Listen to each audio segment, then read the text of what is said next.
mrena 6 muajve ose 1 vit është mirë të bëhet një vizitë ginekologjike. Sepse të shikohet gjendja e infeksioneve, të shikohet gjithsesi pap testi është një procedurë që duhet bëhet në vazhdimsi prej moshës 21 vjeçare të femra që janë seksualisht aktive çdo herë, çdo vit, një herë mrena vitit.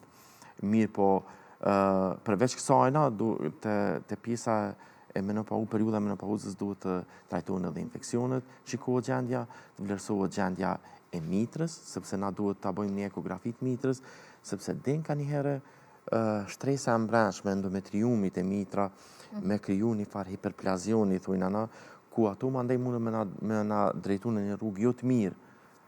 Prandaj na detyron shpesh herë varësisht nga matjet që ne i bëjmë me ultratingull, që nëse kalon mbi 5 mm trashësia e shtritës endometrit, duhet bëhet një biopsi me qëllim që mos kalojnë në një problematik më të rëndë, mos themi domethënë me kanceri endometriumit, që ndërlidhet shumë në këtë periudhën e menopauzës dhe postmenopauzale. E qartë. Po a ka raste, doktor, kur gratë e neglizhojnë trajtimin edhe munden me hasë në ndonjë smundje më të rrezikshme? Shpesh herë ndodhet më paraqit gjakderdhje pas disa viteve, do të thonë 3 vite ka qenë menopauzë, është paraqit gjakderdhje ose shpesh thojmë ka ardhur cikli prapë. Mirë po, ajo është një gjakderdhje nga mitra, e cila gjithmonë çdo gjakderdhje që vjen nga mitra pas periudhës menopauzës, duhet të trajtohet me shumë kujdes. Për faktin se gjithmonë i frikohemi që mund të jetë një problem me endometriumin e mitrës, që ma thjesht me thonë me kancerin e endometriumit.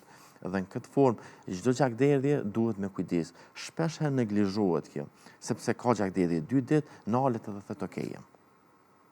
Okej. Po çka ndodh në rastet e tilla? Në rastet e tilla, nëse veç e shohim që është gjakderdhje, bëhet një biopsi ose një kiretazh eksplorativ, na i thojnë, ose në popull të një pastrim i mitrës, merret çaj material dërguar për analizë histopatologjike. Nëse është mirë, na i rinaqet. Nëse nuk na del mirë, na del një problem malen diçka, atë normalisht që pacientja më njerë ftohet edhe duhet të intervenohet kirurgjikisht, largohet mitra edhe me ato pacienti ja shpëton prej asaj çështje. E qartë. Po kthehemi, doktor, edhe një herë tek terapia hormonale. Sa është e sigurt kjo terapi dhe është e sigurt për gjitha gratë, sepse kam dëgjuar raste kur kanë thënë që po më pengon shumë dhe nuk po ndihem mirë edhe pse e po marr terapinë, edhe shpesh ndoshta gratë e lënë gjysmë terapinë, ndoshta i bëjnë keq prap vetes edhe më shumë.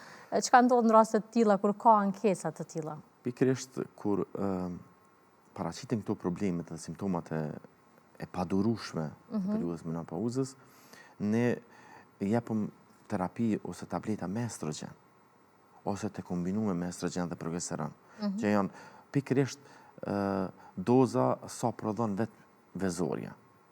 Dhe tash shpesh herë ato e normalizojnë edhe paraqitjen e ciklit menstrual.